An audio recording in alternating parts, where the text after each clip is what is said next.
nós vamos, na verdade, concluir, não é, o que começamos hoje pela manhã, falando a respeito dos grandes desafios, as grandes lutas que nós enfrentamos no nosso viver, tomando por base a vida do rei Josafá, rei de Judá, quando três povos inimigos se unem, né, formam um só exército para marchar em direção a Judá, a Jerusalém, a fim de derrotar o povo de Judá.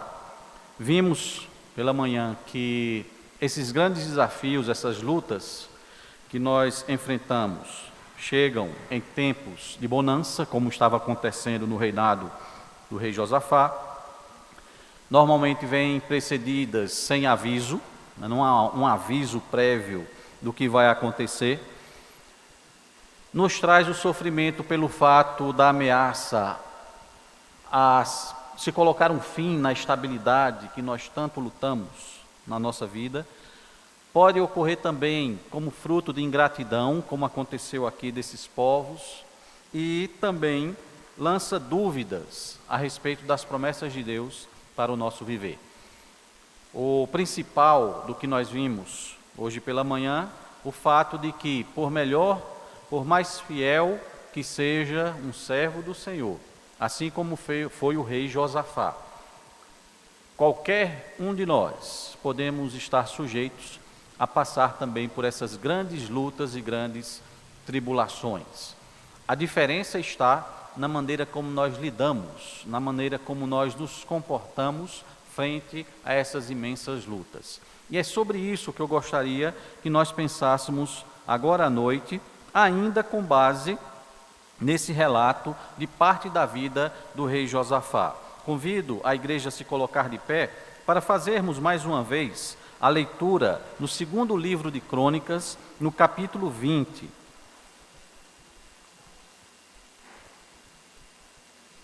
Segundo livro de Crônicas, no capítulo 20. Vamos ler novamente do verso 1 até o verso 12.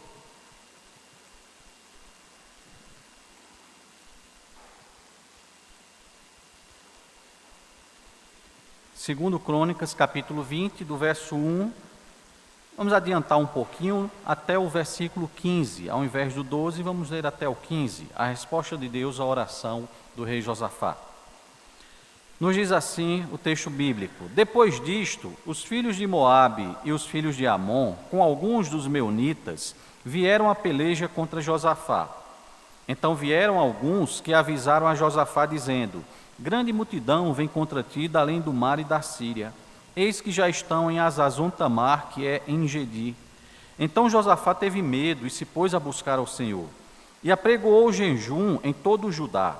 Judá se congregou para pedir socorro ao Senhor. Também de todas as cidades de Judá veio gente para buscar ao Senhor. Pôs-se Josafá em pé na congregação de Judá e de Jerusalém, na casa do Senhor, diante do pátio novo, e disse: ah, Senhor, Deus de nossos pais, porventura não és tu Deus nos céus? Não és tu que dominas sobre todos os reinos dos povos? Na tua mão está a força e o poder, e não há quem te possa resistir. Porventura, ó nosso Deus, não lançaste fora os moradores desta terra de diante do teu povo de Israel, e não a deste para sempre a posteridade de Abraão, teu amigo? Habitaram nela, e nela edificaram um santuário ao teu nome, dizendo: se algum mal nos sobrevier, espada por castigo, peste ou fome, nós nos apresentaremos diante desta casa e diante de ti, pois o teu nome está nesta casa, e clamaremos a ti na nossa angústia, e tu nos ouvirás e livrarás. Agora, pois, eis que os filhos de Amon e de Moabe, e os do monte Seir, cujas terras não permitiste a Israel invadir, quando vinham da terra do Egito, mas deles se desviaram e não os destruíram, eis que nos dão o pago, vindo para lançar-nos fora da tua possessão que nos deste em herança. Ah, nosso Deus, acaso não executarás tu o teu julgamento contra eles? Porque em nós não há força para resistirmos a essa grande multidão que vem contra nós. E não sabemos nós o que fazer, porém os nossos olhos estão postos em ti. Em todo o Judá estava em pé diante do Senhor, como também as suas crianças, as suas mulheres e os seus filhos. Então veio o Espírito do Senhor no meio da congregação, sobre Jaaziel, filho de Zacarias, filho de Benaía, filho de Jeiel, filho de Matanias, levita, dos filhos de Asaf, e disse: Dai ouvidos, todo o Judá, e vós, moradores de Jerusalém, e tu, ó rei Josafá, ao que vos diz o Senhor: Não temais, nem vos assusteis, por causa desta grande multidão, pois a peleja não é vossa, mas de Deus. Que Deus complete a sua palavra em nossos corações e vamos dirigir os nossos pensamentos ao trono da graça. Pai de amor, ainda na tua presença, Senhor, nós queremos mais uma vez te agradecer por nos reunirmos aqui, a fim de adorarmos o teu nome, louvarmos o teu santo nome. E também, ó Deus, nós queremos te pedir que neste momento em que nós nos aproximamos da tua palavra, que o teu Santo Espírito seja o nosso ajudador, a fim de abrir o nosso coração, abrir o nosso entendimento, para compreendermos o que tu tens a nos ensinar esta noite. Vem, Senhor, e nos fala, pois é no nome do Senhor Jesus Cristo que nós oramos. Amém. Podeis sentar? Então, irmãos, mais uma vez estamos aqui diante dessa situação em que o rei Josafá enfrentava. Já estamos reafirmando o fato de que esse rei tão justo, tão piedoso, tão correto e tão temente a Deus, se deparou em determinado momento da sua vida com este grande perigo não só contra a sua própria vida, mas perigo pela própria existência do reino de Judá. Então, como foi que o rei Josafá se comportou diante deste grande perigo, deste grande desafio, do grande problema que se colocou diante dele? A maneira como o rei Josafá se portou diante dessa grande tribulação nos ajuda a entendermos também como nós podemos e como Deus nos recomenda nos portarmos diante dos grandes desafios que, vez por outra, surgem em nossas vidas. E podemos iniciar falando a respeito desse comportamento do rei Josafá, dizendo que a primeira das atitudes do rei Josafá foi expressar duas coisas: expressar o seu medo e expressar a sua incapacidade em conseguir resolver aquilo dali. Aí eu peço que os irmãos vejam no versículo 3, início do versículo 3 desse capítulo 20, quando diz: Então Josafá teve medo. Então Josafá teve medo. E no versículo 12, já para a parte final, quando ele diz: Porque em nós não há força para resistirmos a essa grande multidão que vem contra nós, e não sabemos nós o que fazer. Medo e incapacidade de saber resolver o problema. E aqui eu me refiro e eu chamo a atenção para o fato de que uma pessoa como Josafá, que era rei em Judá, e isso significa que ele era o principal líder político daquela nação, uma pessoa nessa posição, para ela expressar o que ele expressou, ele corria risco. Por quê? Imagine os irmãos, quem é o principal líder em uma igreja? É o pastor, é o líder, aquele a quem as ovelhas olham no momento em que estão passando por problemas e vão procurar, na sua sabedoria, na sua experiência, uma solução para um problema. Imaginem o pastor, o líder da igreja, um rei de uma nação, diante de todo o seu povo, orar a Deus, dizendo: Senhor, nós não sabemos o que fazer. Na hora de um grande perigo que aquele povo estava enfrentando, todos ali reunidos naquele momento em Jerusalém, não só moradores de Jerusalém, mas pessoas de todas as partes do reino, que foram para lá buscar ao Senhor, ouvem o seu principal líder confessar diante de Deus que não sabe simplesmente o que fazer. Foi uma atitude de coragem do rei Josafá. Uma atitude de extrema coragem e sinceridade, porque a tendência, meus irmãos e irmãs, e eu não falo isso somente na questão de liderança, mas na nossa própria vida, qualquer um de nós expressarmos medo e expressarmos a incapacidade nossa de não sabermos resolver as coisas, isso fere muitas vezes o nosso próprio orgulho. Mas vejam, irmãos e irmãs, que expressar o medo e expressar a incapacidade de resolver problemas, talvez seja o primeiro passo para conseguirmos resolvê-los. Eu costumo pensar a respeito do medo, que ele tem as suas coisas boas e as suas coisas ruins. O medo pode ser bom, o medo pode ser mau, como muitas coisas no nosso viver. Medo pode ser benéfico, medo pode ser maléfico. Medo é positivo porque se nós não tivéssemos medo de nada, certamente muitos de nós aqui já teríamos morrido. Porque o medo nos alerta a respeito do perigo. O medo nos alerta e nos chama a atenção para que alguma coisa, alguém ou alguma situação põe a nossa vida em risco, então precisamos fugir. Se não tivéssemos medo de nada, meus irmãos, nós colocaríamos constantemente a nossa vida em risco. A nossa vida ficaria constantemente ameaçada. É o medo de altura que faz com que, ao me aproximar de um penhasco, eu comece a ter cuidado, porque senão a tendência é cair. Então, o medo, nesse sentido, ele é positivo. Ele protege a nossa vida. Mas o medo pode ser negativo no momento em que ele paralisa a nossa vida, paralisa a nossa caminhada. Então nós não vamos para frente simplesmente porque temos medo. Então o medo, ele tanto pode ser algo positivo como pode ser algo negativo. Mas no sentido em que nós percebemos aqui na vida do rei Josafá, o medo está alertando aquele homem e todo o povo para o fato de que existia um grande perigo a ameaçar a existência dele, do seu povo, do seu reino. Sentir medo não é vergonhoso. Demonstrar o medo não é algo vergonhoso.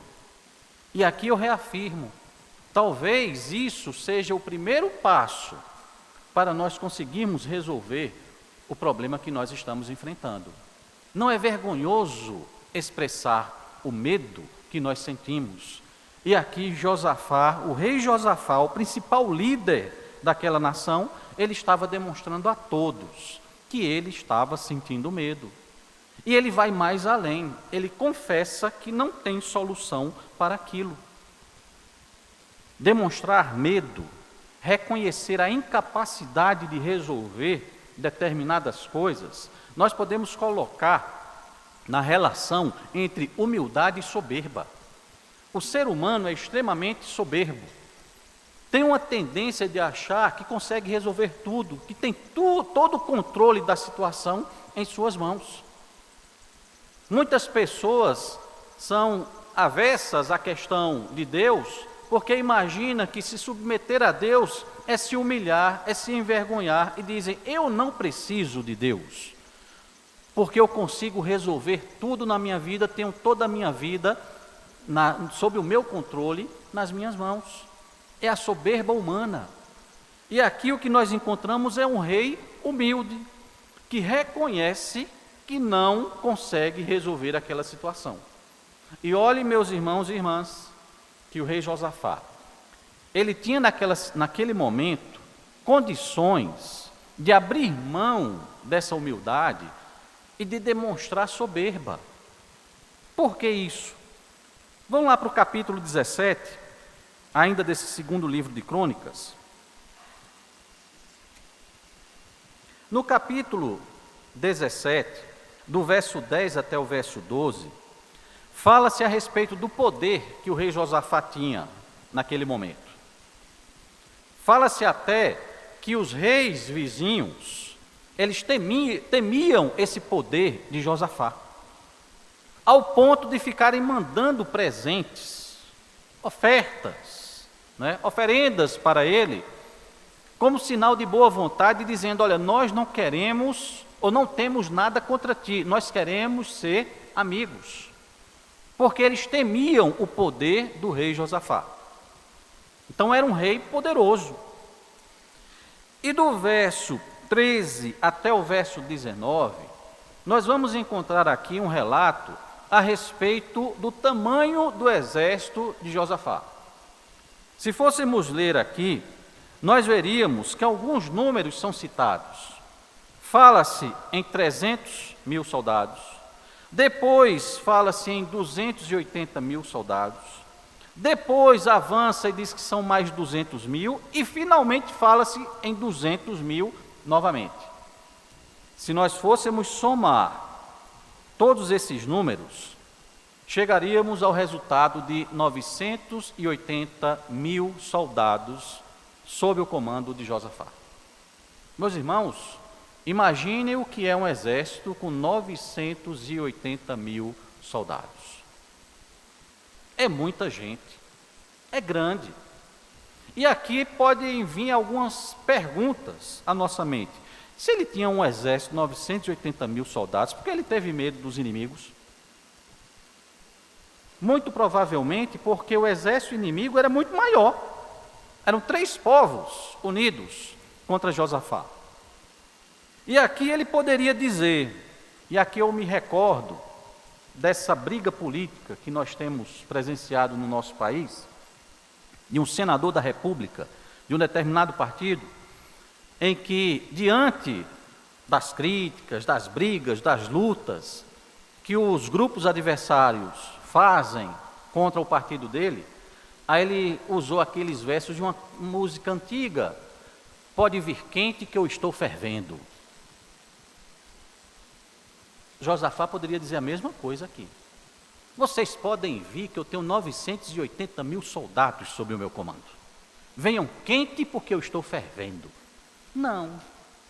O que Josafá faz é ter os pés no chão, demonstrando o seu medo e assumindo a sua incapacidade de resolver aquilo.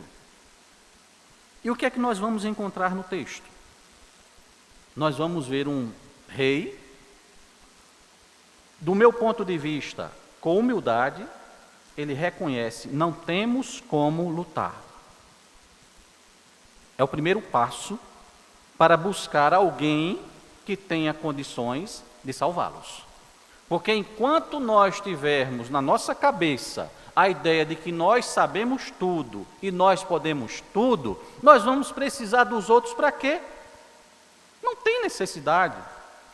Mas no momento em que nós avaliamos bem a nossa situação, enxergamos bem o que é que está acontecendo conosco, o desafio que se coloca diante de nós, e nós reconhecemos isso, não temos capacidade, não sabemos, Senhor, o que fazer, é o primeiro passo para nós buscarmos aquele que tem a solução. E foi isso que o rei Josafá fez. Sua primeira atitude: expressar o seu medo e reconhecer que não sabia como resolver aquele problema. Mas ele não fica somente nisso. O rei Josafá, na sua oração, ele, além de fazer esse reconhecimento público de que não tem condições de resolver aquela situação, ele vai reconhecer também a soberania de Deus. Versículo 6, o rei Josafá diz assim: Ah, Senhor, inicia a sua oração dessa forma: Ah, Senhor, Deus de nossos pais, porventura não és tu Deus nos céus? Não és tu que dominas sobre todos os reinos dos povos? Na tua mão está a força e o poder, e não há quem te possa resistir. Ele faz inicialmente, ele começa a sua oração com 2 perguntas. Não é aqui, ou não são aqui perguntas de dúvida. É o que a gente classifica como sendo perguntas retóricas. Você faz a pergunta da mesma forma que já faz a afirmação. O que Josafá está aqui afirmando em forma de pergunta, nós poderíamos modificar o texto e, ao invés de uma pergunta, fazer uma afirmação. És tu, Deus nos céus, és tu que dominas sobre todos os reinos dos povos. E ele vai e complementa: na tua mão está a força e o poder, e não há quem te possa resistir. Josafá inicia a sua oração desta forma, reconhecendo o poder e a soberania de Deus. E quando nós acabamos por nos deparar com grandes problemas, com grandes tribulações, com imensos desafios e lutas em nossas vidas, nós precisamos também, meus irmãos e irmãs, jamais nos esquecermos disso e reafirmarmos a soberania e o poder de Deus. Tudo está nas mãos de Deus. Não algumas coisas, não poucas ou muitas, mas tudo está nas mãos de Deus. E que Ele tem todo o poder em suas mãos. Nós precisamos reconhecer isso, que Deus controla tudo, inclusive as nossas vidas. Que tudo está sob o controle e o direcionamento de Deus, inclusive as nossas vidas. Nada foge ao poder, nada foge ao controle de Deus, inclusive as nossas vidas.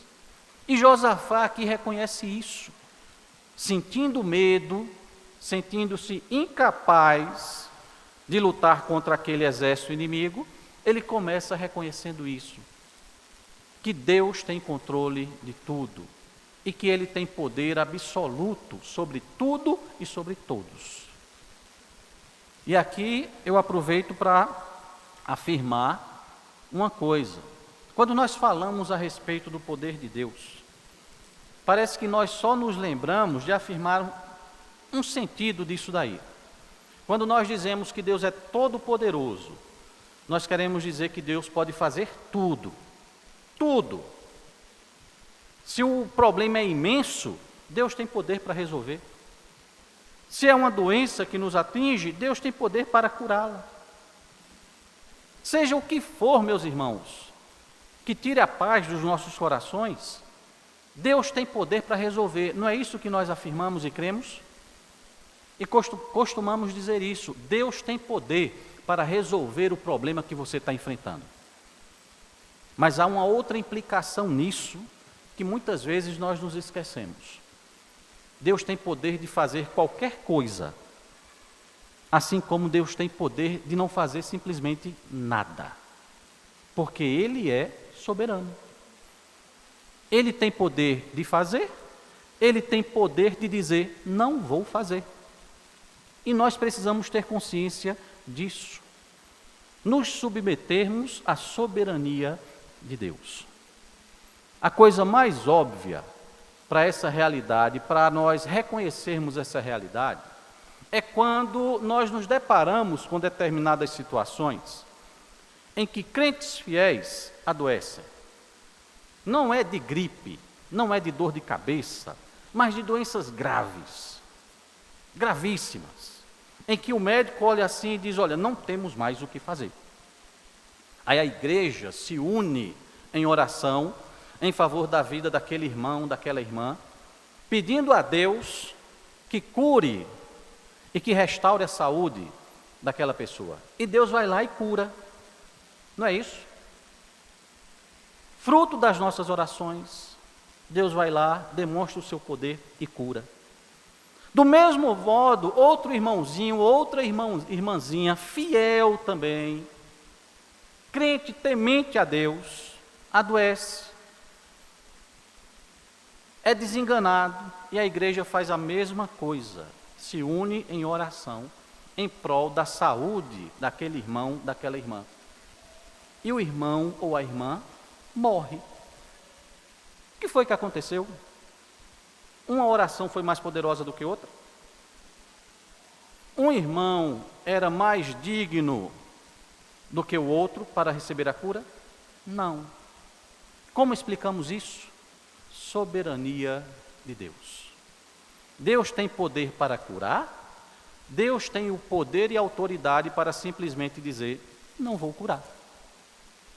E nós precisamos compreender isso nas nossas vidas. Porque quem tem o controle de tudo é Deus. Muitas vezes as dúvidas ficam em nossa cabeça, mas por que isso aconteceu? Mas nós devemos reafirmar aquilo que Josafá afirmou em sua oração. O poder está nas mãos de Deus. Tudo está sob o seu controle. E nós devemos nos submeter simplesmente a isso. É Deus quem é o soberano. Deus é quem possui poder para fazer tudo, inclusive nada. Pela manhã eu citei o caso do apóstolo Paulo. Meus irmãos, quem era Paulo? Um homem que dedicou a sua vida a levar o evangelho aos gentios. Um dos maiores teólogos que a igreja cristã já teve. A igreja deve muito ao apóstolo Paulo. Mas ele nos narra a experiência do espinho na carne. Alguma coisa muito dolorosa, problema muito grande que ele possuía. E que ele diz que por 3 vezes pediu a Deus, orou a Deus, para que o livrasse daquele espinho na carne. E qual foi a resposta de Deus para ele? Não. Deus não retirou o espinho na carne do apóstolo Paulo. Porque o soberano é Deus. Quem tem o controle e o poder é Deus. E aqui o rei Josafá, ele toma essa atitude. Lembra-se disso e reconhece isso. Deus é quem tem o poder. Deus é quem tem tudo sob controle nas suas mãos. Mas há uma outra atitude que o rei Josafá, ele toma. Além de reconhecer essa soberania de Deus, ele também reconhece a presença de Deus no meio do seu povo. Versos 8 e 9. Habitaram nela e nela edificaram um santuário ao teu nome, dizendo: se algum mal nos sobrevier, espada por castigo, peste ou fome, nós nos apresentaremos diante desta casa e diante de ti, pois o teu nome está nesta casa, e clamaremos a ti na nossa angústia, e tu nos ouvirás e livrarás. Josafá aqui estava lembrando disso. Deus estava no meio do povo, representado por aquele templo, que seria a casa do Senhor. Josafá lembra também disso daí. Deus está no meio de nós. Naquela grande tribulação, naquele grande medo, no exército vindo para tentar destruí-los, Josafá se lembra disso. O Senhor está no meio de nós. O Senhor está conosco. Isso para também, meus irmãos e irmãs, nos lembrar do fato de que, mesmo que seja a pior das tempestades que nós venhamos a enfrentar, Deus estará conosco. E não é à toa que nós vamos encontrar muitas e muitas vezes Deus, através dos escritores da Bíblia, nos lembrando isso. Não temas, porque eu estou contigo. Eu estou contigo, eu estou contigo. E o próprio Jesus Cristo dizendo que estaria com os seus até o fim dos tempos. Deus está conosco e Ele reafirma isso muitas vezes nessas páginas aqui. Porque uma coisa é nós enfrentarmos um problema sozinhos. Outra coisa é nós enfrentarmos um problema com alguém junto, nos incentivando, nos sustentando. Não sei se em outras oportunidades eu já compartilhei com os irmãos uma experiência da minha infância. Na rua onde eu cresci, ali em Paulo Afonso, constantemente havia um grupo de meninos, vizinhos, brincávamos quase toda noite, e uma das coisas preferidas é jogar bola no meio da rua. Nem sempre fui bom de futebol, e eu tinha essa consciência. Tinha outros colegas, outros vizinhos melhores do que eu. Na hora de fazer a divisão do time, ou dos times, eu sabia que se tivesse 2 dos meus colegas no meu time, podia vir o que fosse, eles garantiam. Agora, se eles não estivessem comigo, a coisa aí ficava complicada. Eu já sabia que o negócio ia ser brabo. Mas se os 2 estivessem no mesmo time, a história era outra, o ânimo era outro. A mesma coisa é quando nós sabemos e temos consciência de que se Deus está ao nosso lado, pode vir o que vier. Se Deus está no nosso barco, podem bater os ventos, as ondas, mas nós temos o consolo e o conforto de que Deus está conosco. E aqui o rei Josafá tem essa consciência. E na sua oração, além de reconhecer a soberania de Deus, ele reafirma isso: o Senhor está no meio de nós. A presença do Senhor no meio do seu povo. Deus sempre está presente. E sempre estará presente, seja qual for a situação que venhamos a enfrentar. Mas o rei Josafá toma ainda uma outra atitude.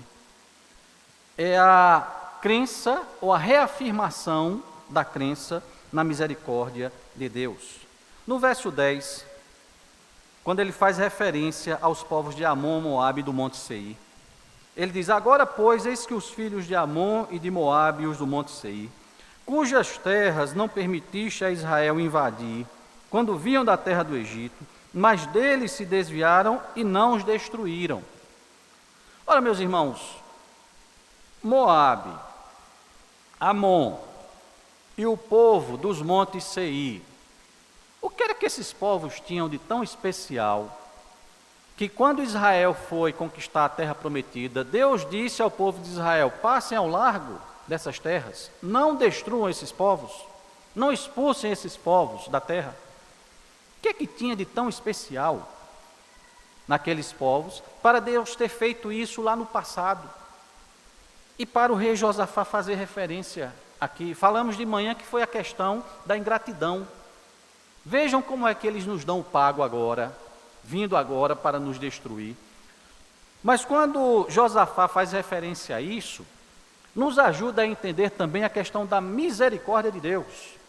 Deus foi misericordioso com aqueles povos. E o que é que isso nos ajuda quando nós estamos enfrentando grandes lutas? Nos lembrarmos das misericórdias de Deus em nossas vidas. O que é que isso significa para nós não cairmos no erro de acharmos que os grandes problemas, as grandes lutas, são necessariamente punições pelos nossos pecados. E eu digo aqui necessariamente porque muitas vezes os problemas que nós enfrentamos não são nem castigo pelos nossos pecados, mas meras consequências de erros que nós cometemos. Aí nós mesmos levamos a nossa vida a enfrentar essas situações por erro nosso. Mas essa não é a regra, não existe uma regra definida para dizer tudo o que acontece de ruim é castigo de Deus sobre os meus pecados. Porque nós devemos nos lembrar das misericórdias do Senhor. Por pior que nós sejamos, por mais erros que venhamos a cometer, mas a Bíblia diz que as misericórdias do Senhor não têm fim, elas duram para sempre. E misericórdia, meus irmãos, é simplesmente nós sermos tratados não da forma como nós merecemos. Porque se nós merecêssemos alguma coisa, seria a punição constante de Deus.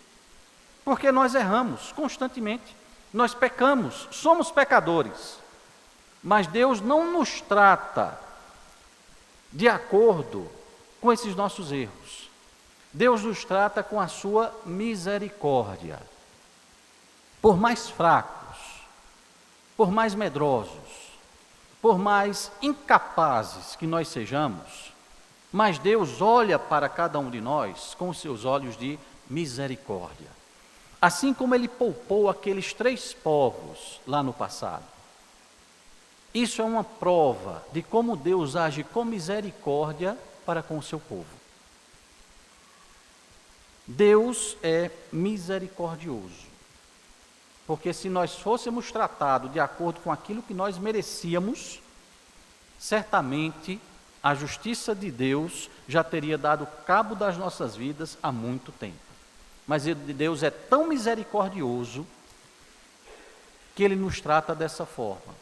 Não se lembra dos nossos pecados, mas trata com misericórdia e com bondade.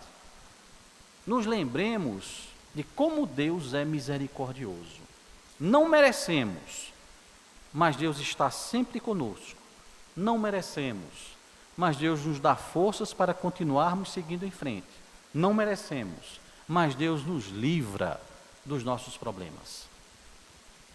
Não temos mérito nenhum, mas Deus age com bondade para com cada um de nós. Crer na misericórdia de Deus.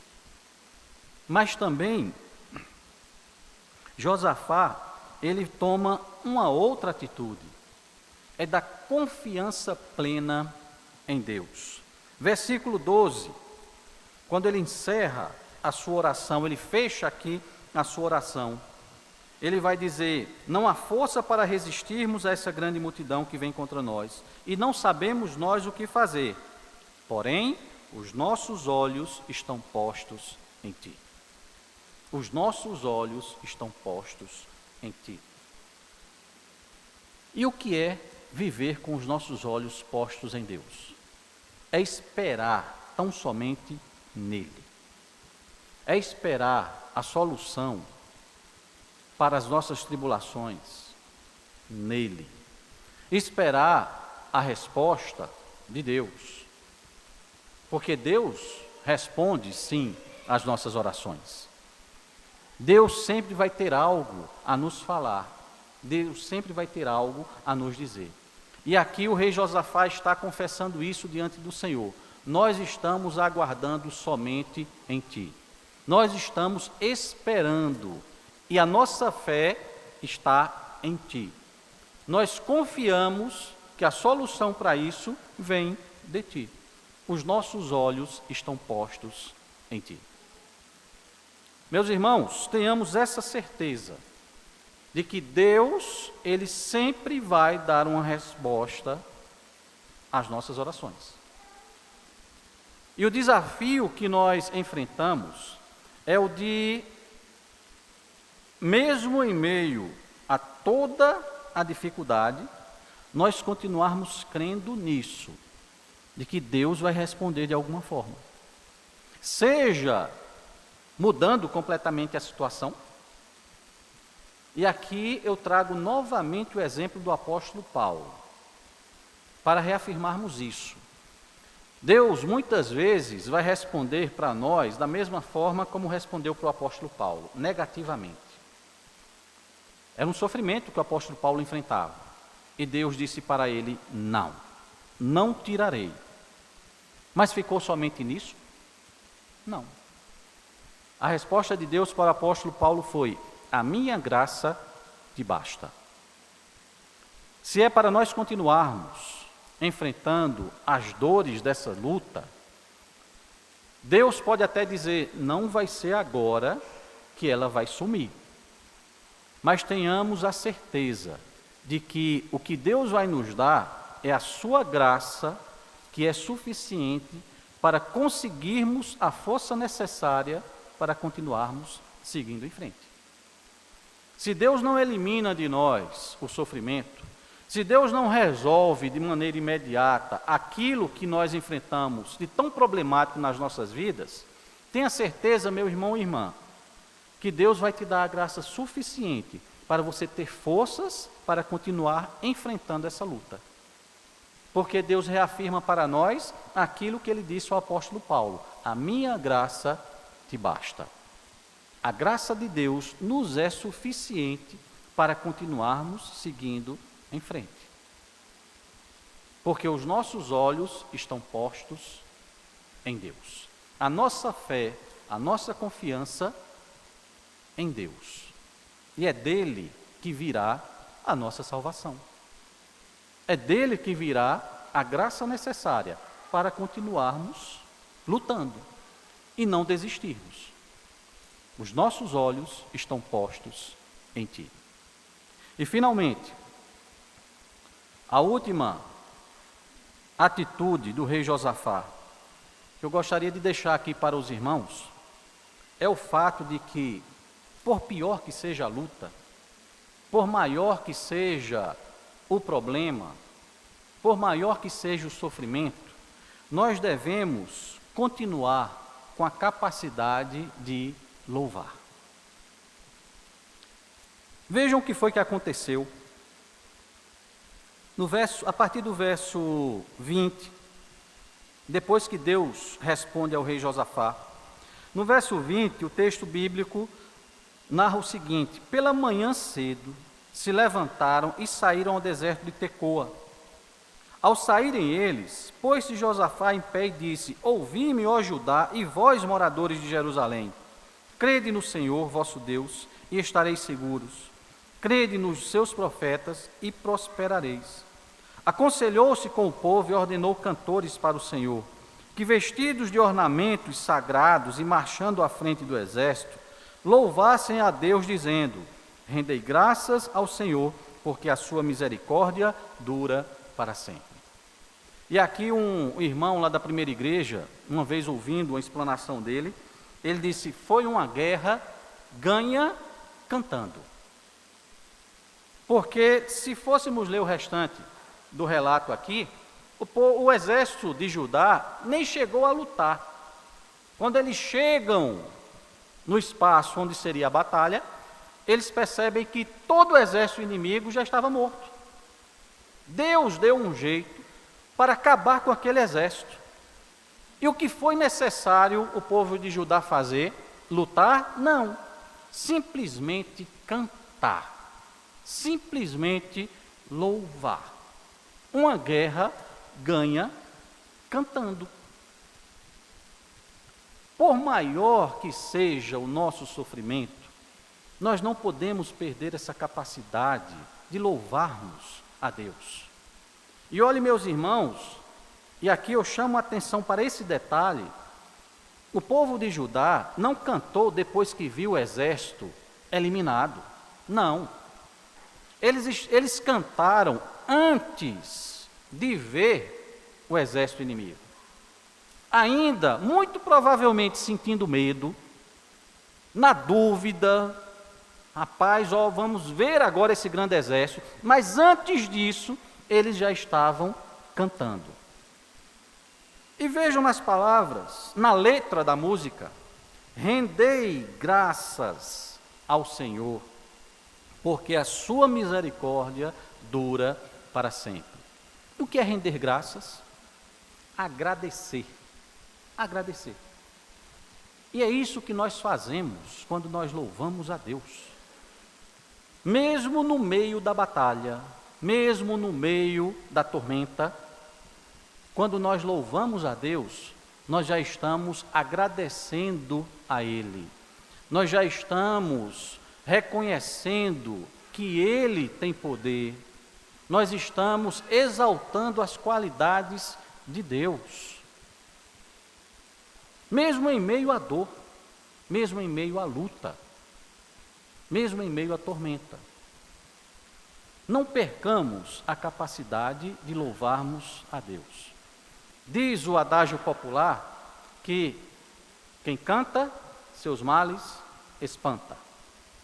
E aqui não é questão de superstição, não é isso, meus irmãos. Mas como faz diferença quando nós estamos enfrentando tantas lutas e vem à nossa mente e ao nosso coração a letra de um hino, a letra de uma canção, e começamos a louvar a Deus. E como aquilo enche de paz o nosso coração. mesmo no meio da luta. É diferente. É algo diferente que acontece nas nossas vidas. Muitas vezes, muitos momentos, nós poderíamos falar disso. Quantas situações nós já não enfrentamos? Dor, incerteza, medo. Aí de repente vem uma música no rádio, uma música que nós colocamos, um louvor a Deus, e parece que aquilo tudo vai se acalmando, simplesmente porque nós começamos a cantar ao Senhor, a louvar ao Senhor, a agradecer a Ele antes mesmo de nós vermos o final de tudo. Faz muita diferença para as nossas vidas. E aqui o que o rei Josafá nos ensina também é a não perdermos isso. No meio do medo, no meio da incerteza, nós louvarmos ao Senhor, agradecermos a Ele e principalmente agradecermos porque a sua misericórdia dura para sempre. Qualquer servo de Deus, qualquer serva de Deus, por melhor que seja, por mais fiel que seja, pode passar por situações como essas. Mas o que vai fazer a diferença, meus irmãos e irmãs, é a maneira como nós vamos nos portar diante desses grandes desafios, diante dessas grandes lutas. Nos lembrando da soberania de Deus, não tendo medo, ou vergonha, melhor dizendo, de demonstrarmos o nosso medo, de reconhecermos a nossa incapacidade em resolver os problemas, nos lembrarmos da presença de Deus em nossas vidas, termos sempre em mente a certeza da presença dEle no nosso viver, nos lembrarmos da sua misericórdia e nunca, jamais, perdermos a capacidade de louvarmos ao Senhor.